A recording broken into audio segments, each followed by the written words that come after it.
The following is a training video on how to build a cold call script that works.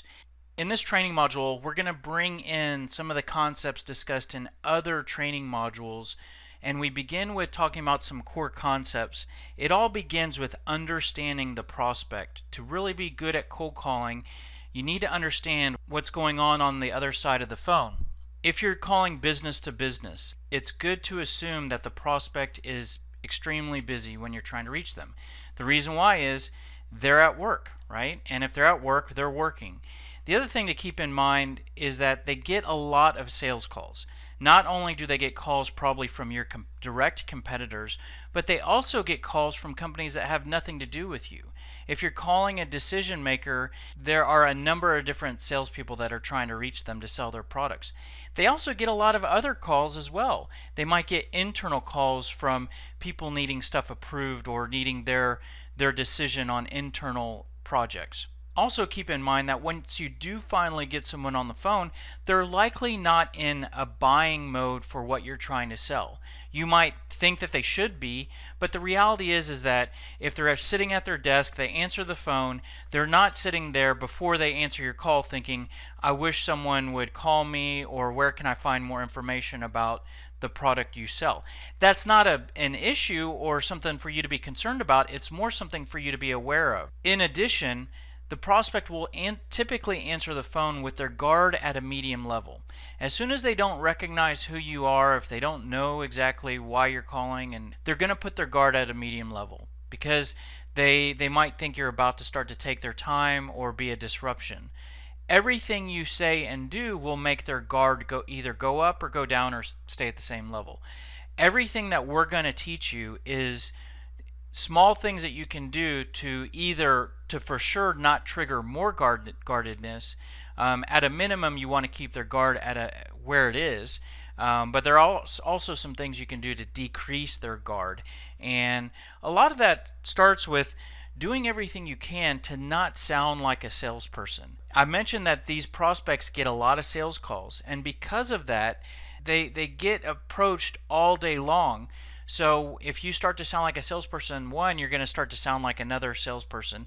Two, they're going to become a bit guarded with you. The other thing is that people just don't really enjoy being sold to. You know, we don't mind buying stuff. You know, on the weekends we might go out with our families and go to the malls and make big purchases. We don't mind spending money, especially if it's something that's going to be exciting. And for a business person, something exciting might be something that helps them to save money or make more money or make things easier. So prospects do enjoy buying from you, but no one really enjoys being sold to by a salesperson. As a result, you want to do everything you can to not sound like a salesperson. Everything that we're going to talk about here in this module, as well as our other modules, will help you to do that. This is extremely important early in a call. If you start to sound a little salesy or a little pitchy or try to go for the close at some point in the call, that could be okay. What you don't want to do is sound like a salesperson right out of the gate. One way to do this is to minimize the product jargon. A lot of salespeople might begin a call introducing themselves, the company they work for, and start to talk about the product, right? This screams, I'm a salesperson and I want to try to sell to you. Another thing you can do is just try to use real conversational language. A lot of salespeople try to get very fancy using big words or big marketing blurbs in their script. Try to build a script that has just very simple language that people use every day. A big thing that you can do to immediately improve your results is shift towards focusing on the right goal. And I'm going to explain this, but just keep in mind, this is something that we can easily forget and something that even I have to remind myself every day. To be clear, when I say the right goal, keep in mind you have an ultimate goal, and the ultimate goal is to sell your product, get a new client, right? But you always have an immediate goal. And if you're cold calling, your immediate goal is likely something different than your ultimate goal. Unless you sell something that's a one-call close, you're going to sign them up right on that cold call, which sometimes happens, but in most B2B cold calling, that's not the case. And if that's not the case, your immediate goal might be something else. And this diagram here kind of outlines what some of the common steps that a salesperson might go through. So your initial contact is going to be that cold call, and this is going to be 2 to 5 minutes. That's not enough time to sell your product or service. What you should sell is the next step in your process, which might be just simply to have a conversation. And in reality, you could have that conversation right there at the same time of the cold call. But for me personally, I want to actually sell them on that. And you might do that if you're going to do that all on the same call. I might do that by saying something like this: "Hey, if you have 10 minutes, we can talk about it now, right?" And so if they agree, then you've closed them and you've moved on to that first conversation right at the same time of the cold call. But me personally, I like to schedule meetings and schedule appointments on another day, and this can vary depending on what you sell. Doing it on another day, you can put it on their calendar, you can lock in some time, you can get more of their attention other than just sort of plowing through when they've answered your call and they really don't have it on their calendar, weren't expecting it. But the key takeaway here is always stay focused on selling the appointment, selling the conversation, and get away from falling into the trap of I'm trying to sell this product. An example of how this can help you is responding to objections. If someone says I'm not interested or we don't have any budget to spend right now, those are good objections for them not to buy your product. Those aren't good objections for them not to move to the next step, for them to have a conversation. Because if they don't have budget right now, well, we could still meet. And I wouldn't say it that way, but I might say some way like this: well, I understand that you don't have budget set aside for this, and I'm not trying to sell you anything right now. What we want to do is open the dialogue between our two companies, and we won't spend a ton of time, so we won't have the expectation that you're going to buy. But then down the road, when you're ready to make a decision, you'll have all the information you need from us. So, are you available for a brief conversation? So it's being able to really remember that objection response and have that frame of mind. What enables that is always staying on the right goal, which is not selling the product but selling the meeting. 80-20 rule. So in a cold call, if you're doing true cold calling, we believe 80% of the cold call should be spent on the prospect and 20% on you.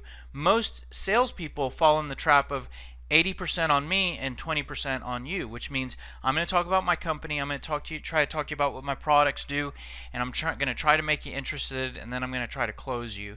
And when I try to close you, it might involve 20% on you. That's your natural instinct. We flip that. So 80% of the conversation on the prospect, and then just 20% on you, just because, remember, we're not trying to sell the product. So we don't need to spend a whole lot of time on us. We need just to spend enough time on us that we can close for the meeting. And so that's kind of what we recommend in our scripts, and we'll show you how that works. We like to recommend to minimize traditional rapport building practices. For example, I got cold called yesterday, and someone said, "Hey, how are you doing today?" He said that before even introducing his name, and then I said, "I'm doing well. How are you?" And he said, "I'm doing fine." Here I am exchanging cordial questions with someone I don't even know who they are. Right? What an empty gesture is that? I don't even know who it is, and I'm asking how they're doing. How fake are both of us being at that point, right? He's starting to waste my time, and it's a fake, empty gesture. It's a step back, in my opinion. Don't ask if you're doing cold calling. Don't ask someone how they're doing. It's cheesy. It's a salesy. It's like you're trying to manufacture rapport, and I would remove it from your cold call script. Now, I will say this: if you've talked with someone as little as one time, you can add in the "how are you doing today," because then you at least know each other. You've spoken for 5 minutes, then you can add "how are you doing today," because it's not empty at that point. If you're strangers cold calling, take it out. What I do is I'll replace that with another question, which we'll talk about in a minute, we'll just totally flip that part of the conversation. And what I do is getting to the next subject here, confirming availability, I replace "how are you doing" with "have I caught you in the middle of anything." It goes at the same place in the call script. It's at the very beginning, and I go from being a cheesy salesperson, starting to take your time, to being a respectful someone who is respecting your time. And you would be surprised how this question disarms people. And if you phrase it in this way, it almost sounds like they know you or something like, Hi, hey, yeah, this is Michael Halper. I'm calling from SalesScripter. Hey, have I caught you in the middle of anything right now? It sounds like we already know each other. There's like this familiarity implied. Now that's different from are you? What I don't recommend when you're confirming availability is I hear this all the time. Are you busy right now? So we know that they're busy. So you don't need to ask that. And also, if I ask if you're busy, that's kind of coming from a low value, low self-esteem type of position because it's saying you might be have more important things going on your side than my product. You know, and so that's a very weak frame of mind. And that's when you present yourself as being weak at the early part of a call, that can be detrimental. So don't say, "Are you busy?" Don't say, "Have I caught you at a bad time?" That's fairly negative. If anything, change that to, "Have I caught you at a good time?" But I just always start. I always say, "Have I caught you in the middle of anything?" And we have a call center that makes thousands of calls, and we listen to them, and every one of them has that question if it's a cold call, and it's amazing how disarming it is. Another tactic that we use in our cold call scripts is we'll often pepper in at the early part a soft disqualify statement, and to disqualify the prospect is to express doubt that they're the right fit. And there's certain times to do that. Sometimes when you're trying to close the prospect, if they're not giving you, if they're sitting on the fence, we have a whole module on how to use it as a true sales tactic. It is a bit advanced. But you can add a soft disqualify statement at the beginning of your call to disarm the prospect. And so it goes something like this, you might say your value statement. I help sales leaders to train their sales employees much quicker. But you know what? I don't know if we're a good fit for what you guys do. And so I give them some value and then I take it away. And that says it's the exact opposite of what the pushy salesperson does. So you'd be surprised how that one statement early in a call can really help. And I'll show you that in an example. I'm really big on name dropping, so if you can name drop any internal context in your cold call script that you can. So you might have your script written out, but then if you can add to it in the beginning, oh yeah, I've already spoken with Tom White in accounting, and so I thought I'd reach out to you. Anytime you can mention other names or other names of other clients, that can be very powerful. I mentioned an objection earlier about I'm not interested or we don't have budget. Your cold call script should include some responses to objections. You're going to run into the same objections again and again, and it's really a short list. It's only about 5 to 10 objections that you're going to consistently face. So write those out on a piece of paper at the bottom of your script and prepare what you should say to those to get around those. And we have a module that talks all about that. I've looked at a lot of cold call scripts because a lot of people come to us needing help, and their scripts often look like something like this image here, which is a long page, a paragraph after paragraph. And the key takeaway here is, well, first of all, and then also a lot of people say, well, I don't like scripts because they don't make you sound good. If you're reading from a script, you don't make a good impression, and so scripts aren't good. And our business is producing messaging and scripts and sales tools like that. So even with that being the case, I'm going to actually agree with that person. If you're reading from a script, it doesn't make a good impression and it doesn't sound good, and you shouldn't do it. We don't believe in creating scripts that you read from. We believe in improving your sales results by being prepared. And by being prepared, it means having an organized document with what you should say and ask. And so not reading from it, but using it as a guide. And so when you create scripts like here, this image here, which is just a long page of paragraphs, there's a couple issues here. One is it's a bit hard to digest. The only way to use a tool like this is to memorize it, which can be difficult. It's not flexible. You usually end up doing most of the talking and you don't sound good. That's why what we create is what we call cold call blueprints. So it's more of an outline, a framework with sections that are modular, and you can go to whatever section you think is appropriate at whatever point in the call. This becomes something that's easier to learn. You can add your own style, and you can sound better, and you can be more prepared than being more scripted. I'm going to actually go through an example of a cold call blueprint. And so you see on the left there, those are all some of the main sections of a blueprint. One thing I also want to point out, so if you you and you sell something different than I sell, and we can use the same blueprint and sell totally different products. And I want to give you an analogy here. It's like if you look at the blueprint of a home. You might drive through a neighborhood that has homes built using the exact same blueprint, but they actually look fairly different, especially if you go inside. They're decorated different on the inside. They have a slightly different design decor on the inside and outside. So they look very different, but they use the same framework, right? We can do that. And the way that our scripts differ is we use the same flow and same sections, but what you put inside your sections are different from what I put inside mine. And the other thing about a blueprint is, let's say we're going to give a tour of a home. We can go through the blueprint in different orders, different depending on our personal style of how we like to give a tour. We also could maybe change directions of the tour depending on what the people that we're giving the tour say. You know, they might say, well, is there a game room, and you might jump straight to the game room, right? So that's how this cold call blueprint works. You can bounce around depending on either your personal style or depending on what the prospect says. And so let me give you an example of how that works. Of course, you talk to gatekeepers a lot when you're cold calling, so there's an introduction there. Then then you may progress to the target prospect, and so I have some sample information here. Hello, Mary. This is Michael Halper calling from Sales Scripter. Have I caught you in the middle of anything? At which point she's either going to say no, and I can respond with, okay, well, I could be really brief, or I could call you back at another time. Which do you prefer? But if she says yes, I'm okay, or if she says what's this thing in regards to, then I can move on to telling her my attention grabbing statement, which is really the purpose of the call. Hey, well, and so there's three options here. You wouldn't go through each of these. You would pick one, but you could either give her your value statement, give her some pain examples, give a name drop. But hey, the reason why I'm calling is that we help sales managers to make it easy for their sales resources to always know what to say and ask when they're prospecting. So there's an example of a value statement. From there, we can progress if we want. This is optional, to a disqualify statement. Hey, but I actually don't know if you need what we provide, so I was just calling you with a question or two. And you would say a question or two if you progress to the pre-qualifying question. So you see some arrows here.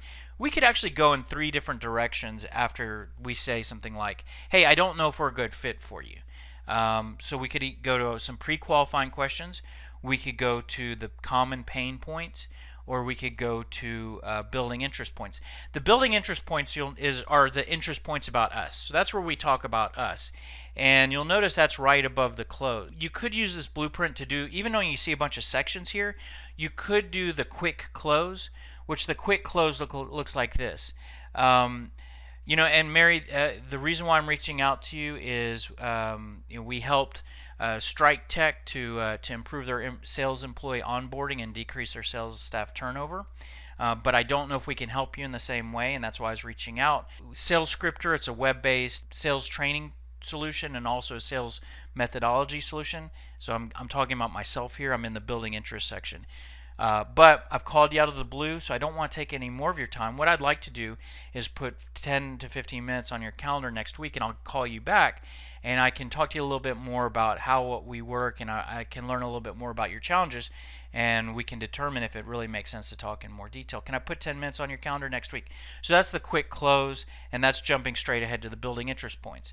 But if you wanted to kind of be a little bit more indirect and not go for the quick close, what we really like to do is to pre-qualify the prospect. Maybe I don't want to put 10 minutes on their calendar next week because if I don't know if they have some of the problems that I can fix, because you know what? I'm a pretty busy guy. I don't just put I don't put half an hour on anybody's calendar.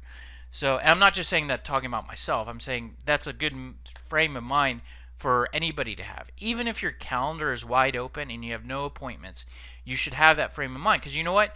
You could, instead of spending 30 minutes with somebody who doesn't fit well, you could spend that 30 minutes making prospecting calls to find prospects that do. So I really believe in asking some pre-qualifying questions. So I might say something like, hey, I don't know if we're a good fit for you. That's why I was calling with a question or two. If I could ask you real quick, do you feel like it's challenging to get new sales hires ramped up and performing? And so then they talk a little bit. Now, this question's tied to a pain point that I resolve.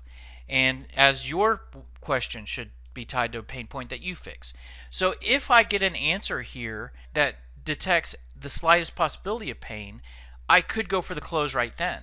So if she says, yeah, I mean, it takes a while to get people ramped up and performing, then I could progress to building interest points, which is to say, oh, well, great, that's why I'm reaching out to you. Because as I mentioned, I'm with a company called SalesScripter, and we actually have a solution that can drop new hire ramp up training by 50%. But you know what? It's a bit of a conversation, and I want to learn more about you in order to show you exactly what I want you need to see. So can I put 20 to 30 minutes on your calendar next week? So what the flow there was, I asked only one question, and then I went for the close. That's what we call a ding, ding, ding moment. If you ask it sort of either yes or no or open-ended question, you might get an answer that's somewhere around a no for detection of pain, or you could get a yes, but you could also get something in the middle, which is like a maybe. So if you get a maybe or a yes, that's a ding ding ding moment, and you can go for the close, and then you redirect to your building interest points, and then go for the close. But let's say we get a no. Well, then we just move on to question number 2. Oh, okay, yeah, I see. Hey, well, are your resources using any type of script or sales tools that help them with knowing what to say and ask? And so maybe we get the ding, ding, ding moment there. Maybe we don't. If we don't, we move on to question 3. But let's say we get through all of our questions and we really don't get anything to work with. Then sort of our last ditch effort is just to give them the pain points that we're looking for, right? So our questions didn't work. We got a bunch of no's. So then we say, oh, okay, well, Mary, when I talk with a lot of other sales managers such as yourself, they often say that it takes a long time to do this, and that it's difficult to do that, and that sales resources are doing this, okay? And those are often big challenges. Am I hearing you correctly that you don't have any of those, or can you relate to any of those? And so we're at this point, we're just giving them the exact problems, and they can either say yes, no, maybe, right? And if they say no, we don't have any of that, we're pretty good. And if you develop the right pain points, then that might be someone you shouldn't meet with, right? You can kind of take them off your list, and you might say something like, "Oh, well, you know what? Let me just say, you could still go for the close, but probably the best thing to do is to say something like, well, you know what, Mary? Sounds like you guys are doing pretty good over there. So I'm probably not going to try to put any time on your calendar. Maybe I might check in with you next year or so. But and so you kind of you disqualify them. Maybe you fully disqualify, not soft disqualify, or you could still go for the close. If you get one of those or whatever, then you can progress to the building interest points, which is, hey, well, great, that's why I'm calling you. We should meet, and you could talk about yourself. So I'm a firm believer in there. When you do talk about yourself, which we want you to do sort of at the right time, don't just talk about your products and what they do. Talk about the value that they offer. Talk about the ROI, name drop. Talk about how they differ. And so then you can progress to the close. Now, notice when you get to the close, this isn't necessarily always the end. There's some arrows that go back up. So if you go for the close and they say, I'm not ready to commit to a meeting, or if they say, no, I'm okay, I'm not interested, or whatever, then you could go back up. Go back up and ask a couple questions. Maybe you asked one question, and then you went for the close and you couldn't close. Well, go back up and ask question number 2. So Mary says, no, that's okay. I can't fit that in my calendar. Okay, well, Mary, let me ask you another question. Are you concerned about blah, blah, blah, right? And so I've gone back up to the pre-qualifying questions. Maybe I've already asked all my pre-qualifying questions, so then I might go back up and go to the pain points if I haven't shared those yet. Maybe I might say, oh, okay, well, I hear that you said you don't have time to meet. Do you have any of these challenges? And if you do, are you sure it doesn't make sense to meet at all? Maybe next week it doesn't make sense, but we could put something on the calendar for a month out. We're not going anywhere, and neither are you, so we could just pencil something in if you have any of these pain points. So you kind of go back up to the pain points to continue to try to move forward. So if you like that, Now at SalesScripter we have a software solution, but you don't need to purchase from us. You could do all of that with a Word document or Excel spreadsheet. Here's what you need to do. You need to start out by figuring out your value statement. What's the key value that you offer? Figure out the pain points that you help to fix. Based on those pain points, produce some pre-qualifying questions that look for those pain points. Develop some building interest points that communicate real quickly the best things about what you have to offer. And an optional step is to develop a name drop example of another customer that you've worked with and helped. If you have all that, you could fill in those sections of the blueprint and create that for yourself. Now, if you do like all that and you want kind of a simpler way to go, SalesScripter can make that process easier for you, and it'll basically walk you through identifying all of those key things. You know, what are you trying to sell? How does it help in terms of your value? What problems do you fix in terms of pain points? What questions should you ask to determine if those pain points exist? It'll take you through this workflow to extract all those most powerful details, and as you enter those into SalesScripter, it basically links all those information, plugs all those details into a library of scripts and documents, so you basically will get your SalesScripter will provide you with your cold call blueprint in actually a number of different versions. If you want more help, check out some of our ebooks on our website. They're free. There's a number of videos on YouTube as well. And on our website, we have a formal training program as well, and do provide sales coaching and consulting. And SalesScripter is available. There's a free trial demo if you want to check that out. We wish you all the best, and let us know if we can help you in any way.